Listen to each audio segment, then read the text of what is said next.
Hi friends, मैं जागेश्वर कुमार समृद्धि education YouTube channel पर आप सबों का स्वागत करता हूं।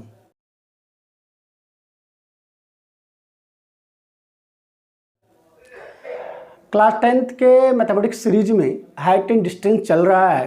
पिछले कक्षा में मैंने हाइट एंड डिस्टेंस के बारे में बेसिक कॉन्सेप्ट की जानकारी दिया था और मैंने बताया था कि नेक्स्ट वीडियो में आप लोगों के बीच में क्वेश्चंस लेकर आऊँगा और क्वेश्चंस कैसे बनेगा, उस क्वेश्चंस को कैसे हम अटेम्प्ट करेंगे, इसके बारे में मैंने बताया था। दोस्तों यह जो चैप्टर है, इस चैप्टर से आपको एक 6 मार्क्स का क्वेश्चंस आपका एग्जामिनेशन में आना तय है। बिल्कुल निश्चित तौर पर एग्जामिनेशन में क्वेश्चंस आएगा। तो आइए समय को ना गवाते हुए हम लोग अपना क्लास को शुरू करें। तो दोस्तों यहाँ पे आप देख रहे हैं question based on height and distance. Question यहाँ पे मैंने लिखा है, क्योंकि एक वीडियो में दोस्तों हाइट एंड डिस्टेंस का 2 क्वेश्चन से ज़्यादा डील कर पाना मुश्किल होगा, तो मैं चाहूँगा कि इसमें 2-3 क्लासेज और मैं आपका लूँ और इसमें बेहतर पकड़ आपका बन सके। तो क्वेश्चन है, a tower stands vertically on the ground from a point on the ground which is 15 metre away from the foot of the tower. The angle of sorry ये रिपीट हो गया है। The angle of elevation of the top of the tower is 60 degree. Find the height of the tower. दोस्तों question कह रहा है कि एक tower stands vertically on the ground, मतलब एक टावर है जो ग्राउंड पे, भूमि पे खड़ा है, लंबवत खड़ा है, सीधा खड़ा है। From a point on the ground which is 15 metre away from the foot of the tower. मतलब जो टावर खड़ा है उस टावर के नीचे, फुट मतलब होता है पाद, उससे नीचे फुट से, मतलब उसका जो बॉटम है, बॉटम से 15 मीटर की दूरी पर एक पॉइंट है जहाँ से the angle of elevation of the top of the tower is 60 degree. अब उस पॉइंट से जो फुट से 15 मीटर दूर है, वहाँ से टावर के टॉप को देखा जाता है, तो उसका जो एंगल ऑफ एलिवेशन बनेगा वो 60 डिग्री बनेगा। तो find the height of the tower. अब चूंकि मैंने कल पिछले क्लास में एंगल ऑफ एलिवेशन और एंगल ऑफ डिप्रेशन के बारे में मैंने आपको बताया था। दोस्तों मैंने बताया था कि जब आप ऊपर की वस्तुओं को देखते हैं तो एंगल ऑफ एलिवेशन होता है और जब हम नीचे की वस्तुओं को देखते हैं तो एंगल ऑफ डिप्रेशन होता है। खैर, यहाँ पे इस तरह के क्वेश्चंस में आपको करना क्या है, first of all what you have to do, आपको पहले करना क्या है, इस चीज़ को आप पहले समझ लें। क्योंकि मैं यहाँ पे आपको क्वेश्चन सॉल्व करवा नहीं रहा हूँ दोस्तों, मैं आपको एक टेक्निक्स बता रहा हूँ, मैं आपको मेथड बता रहा हूँ कि आप इस तरह के क्वेश्चंस को कैसे अटेम्प्ट करेंगे। तो आप ध्यान से इस चीज़ को समझने का प्रयास करेंगे और आपके पास जो बुक है उस बुक से आप क्वेश्चंस को बनाने का प्रयास करेंगे तो निश्चित तौर पर आपके क्वेश्चंस बनेंगे। क्या है, a tower stands vertically on the ground according to question. मैंने लिखा है यहाँ दोस्तों कि let A B be a tower whose height is h metre. पहले क्वेश्चन के अनुसार मैंने मान लिया कि ए बी एक टावर है जिसकी ऊंचाई h मीटर है। चूंकि हमको टावर की ऊंचाई निकालना है इसलिए उसको h मीटर मान लिए। आगे C is a point on the ground, ground पे एक पॉइंट हम लोगों ने सी लिया which is 15 metre away from the foot B of the tower A B.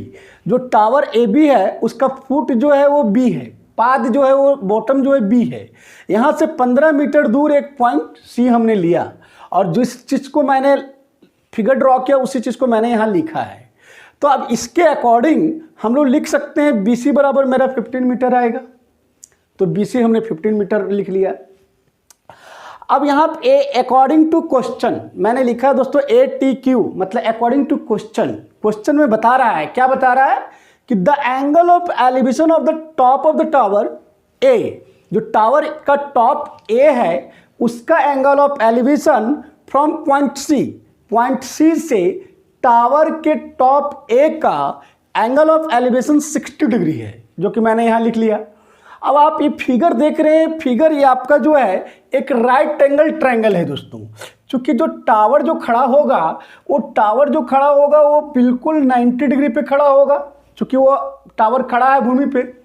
तो ये राइट एंगल ट्रायंगल ABC आप लीजिए, तो इसमें हम लोग क्या लिख सकते हैं। अब यहाँ पे आपको ध्यान देने वाली बात है, हमें ये दिया हुआ है और ये निकालना है। मतलब अब आपको यहाँ पे ये चूंकि 90 डिग्री के सामने वाला हाइपोटेन्यूज होता है, जैसा कि मैं पिछले क्लास में आपको बता चुका हूँ।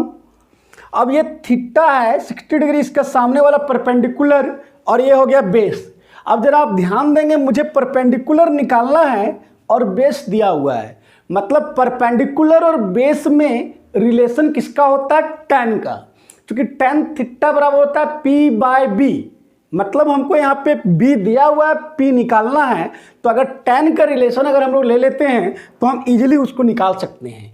इसलिए मैंने यहाँ लिखा है दोस्तों कि now in right angle triangle ABC we can write tan 60 degree बराबर tan थीटा बराबर P/B, तो यहाँ पे P होगा AB बटा BC, तो मैंने लिखा tan 60 डिग्री बराबर AB बटा BC। आई थिंक यहाँ तक आपको सारी बातें समझ में आ गई। अब tan 60 का वैल्यू होता है √3। मैंने आपको बताया था स्पेसिफिक एंगल के बारे में, ट्रिगोनोमेट्रिक रेशियो का स्पेसिफिक एंगल मैंने कैसे निकाला जाता है, सिर्फ एक आप साइन का मालूम रहेगा तो बाकी आप सब निकाल लेते हैं, वो आपका जाके उस वीडियोज में आप देख सकते हैं। तो tan 60 का वैल्यू √3 हमने पुट कर दिया, AB हमने h मीटर माना, h मीटर पुट कर दिया, BC मेरा 15 मीटर यहाँ पुट कर दिया।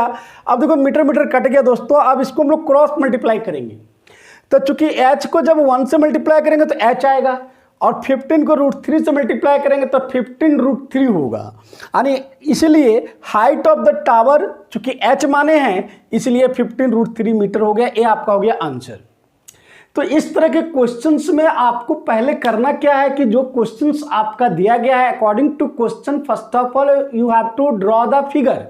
क्वेश्चन के अनुसार आप पहला काम फिगर ड्रॉ करेंगे, और फिगर आप जैसे ड्रॉ करेंगे उसको आप स्टेटमेंट के रूप में यहाँ लिखेंगे। उसके बाद आप देखेंगे कि मुझे दिया हुआ क्या है और निकालना क्या है, तो जो दिया हुआ है और जो निकालना है वो दोनों के बीच आप रिलेशन देखेंगे कि किस में आता है। जिसका रिलेशन आता है वो आपको ट्रिगोनोमेट्रिक रेशियो ले लेना है, अब वैल्यू पुटअप कर देना है, आपका आंसर आ जाएगा। Very simple. चलिए एक और क्वेश्चन के साथ मैं आप लोग को इस पर चर्चा करता हूँ। क्वेश्चन है दोस्तों, a circus artist is climbing a 20 metre long rock. एक सर्कस आर्टिस्ट है, मतलब सर्कस दिखाने वाला कोई कलाकार है, और रस्सी पे चढ़ रहा है, 20 मीटर लॉन्ग रॉक पे वो चढ़ रहा है विच इज टाइटली स्ट्रेच, जो बिल्कुल रस्सी खींचा हुआ है, तना हुआ है, टाइटली मतलब टाइट करके बांधा हुआ है, and tied from the top of a vertical pole to the ground, मतलब जो पोल एक खड़ा है उस पोल से रस्सी है सो ग्राउंड में जमीन पे टाइटली खींचा हुआ है, बांधा हुआ है। If find the height of the pole, तो जो पोल जिस पोल के टॉप में उसको बांधा गया है उस पोल का हाइट हमें निकालना है। If the angle made by the rope with the ground level is 30 degree, तो चूंकि जो रस्सी है वो टॉप और ग्राउंड के साथ 30 डिग्री, ग्राउंड के साथ 30 डिग्री का एंगल बना रही है। एक क्वेश्चन का आ रहा है दोस्तों। अब क्वेश्चन के अनुसार मैंने काम किया, क्या किया, let A B a pole whose height is h metre. मैंने मान लिया कि ए बी एक पोल है जिसका हाइट h मीटर है। आगे देखिए, A C is a rope of length 20 metre, A C एक रस्सी है जिसकी लंबाई 20 मीटर है, is tightly stretch from the top of the pole A to the point C on the ground, मतलब पोल के टॉप से ग्राउंड के सी पॉइंट तक 20 मीटर लंबी रस्सी खींची हुई है, टाइटली बांधा हुआ है। अब अकॉर्डिंग टू क्वेश्चन क्या कह रहा है कि the angle made by the rope AC with the ground at point C 30 degree, रस्सी के द्वारा जो ग्राउंड के साथ एंगल बना रहा है वो 30 डिग्री बना रहा है। अब यहाँ पे आप गौर करेंगे कि ये जो ट्रायंगल बन रहा है ये भी आपका 90 डिग्री बन रहा है, मतलब ये राइट एंगल ट्रायंगल हो गया। इसलिए मैंने यहाँ लिखा है कि now in right angle triangle ABC, समकोण त्रिभुज ABC में वी कैन राइट, क्या लिख सकते हैं। अब यहाँ पे आप ध्यान देंगे, मुझे ये h निकालना है। अब देखिए 90 डिग्री के सामने ये हाइपोटेन्यूज हो जाएगा, मतलब h आपको दिया हुआ है, और ये एंगल मापना है, एंगल के सामने वाला P हो गया, मतलब हमको h दिया हुआ है, P निकालना है। अब P और h में रिलेशन किसका आता है, कौन सा ट्रिगोनोमेट्रिक रेशियो है जो इसके रिलेशन में आएगा, तो होगा साइन थीटा। मतलब हम यहाँ लिखेंगे साइन 30 डिग्री बराबर AB परपेंडिकुलर हो गया बटा हाइपोटेन्यूज AC। अब साइन 30 का वैल्यू होता है 1/2, तो 1/2 बराबर h/20। यहाँ पे मीटर मीटर कट गया। अब इसको जब क्रॉस मल्टीप्लाई करेंगे तो h को 2 से मल्टीप्लाई करेंगे 2h, और 20 को 1 से मल्टीप्लाई करेंगे 20। अब h यही रहेगा, ये 2 यहाँ मल्टीप्लाई में है, और जब कोई चीज़ मल्टीप्लाई से बराबर के दूसरे तरफ जाता है तो डिवाइड में चला जाता है, तो ये 2 यहाँ डिवाइड में आ जाएगा, इसको काटेंगे, आ गया 10, मतलब h बराबर आ गया मेरा 10 मीटर। अब h हम माने क्या थे, हाइट ऑफ द पोल, इसलिए हाइट ऑफ द पोल बराबर 10 मीटर। तो इस तरह से हाइट एंड डिस्टेंस के क्वेश्चंस को सॉल्व किया जाता है। तो आप जिस तरह से मैंने आपको यहाँ पे सॉल्व किया, जिस तरह से मैंने एक्सप्लेन किया, आपके पास जो भी बुक अवेलेबल है, आप बुक से क्वेश्चंस को सॉल्व करने का प्रयास करें। अकॉर्डिंग टू क्वेश्चन सबसे पहले फिगर बनाएं, फिगर में आपने जो बनाया उसको आप स्टेटमेंट के रूप में लिखें, उसके बाद आप देखें कि क्या दिया हुआ है और क्या निकालना है। तो जो दिया हुआ है और जो निकालना है उसका ट्रिगोनोमेट्रिक रेशियो आप फाइंड आउट करें, फिर उसका वैल्यू पुटअप करें और उसको सॉल्व करें। ध्यान रहे दोस्तों, मैथमेटिकल कैलकुलेशन सही होना चाहिए, और अगर आपका मैथमेटिकल कैलकुलेशन सही है तो आपका आंसर 110% आएगा ही आएगा। तो इस तरह से हाइट एंड डिस्टेंस के क्वेश्चंस को सॉल्व किया जाता है। तो अगर आपका आपको ये वीडियो पसंद आ रहा है, पसंद आता है, तो प्लीज़ आप लाइक कीजिए, सब्सक्राइब कीजिए और अधिक से अधिक दोस्तों को शेयर कीजिए, ताकि यह वीडियो अधिक से अधिक स्टूडेंट्स तक पहुँचे और इस वीडियो का फ़ायदा अधिक से अधिक स्टूडेंट्स उठाएं। दोस्तों, मेरा उद्देश्य है कि आपको क्लास 10th में कम से कम उतना कंटेंट में दे दूं ताकि आप 65 से 70% मार्क्स लेकर आ जाएं। और मेरा आपसे दावा है, ये निश्चित तौर पर मानकर चलिए कि लगातार एग्जामिनेशन तक अगर आप समृद्धि एजुकेशन यूट्यूब चैनल के साथ बने रहते हैं तो उतना कंटेंट आपको अवश्य मिलेगा दोस्तों। तो प्लीज़ आप इसे लाइक कीजिए, सब्सक्राइब कीजिए और अपने दोस्तों को शेयर कीजिए। धन्यवाद।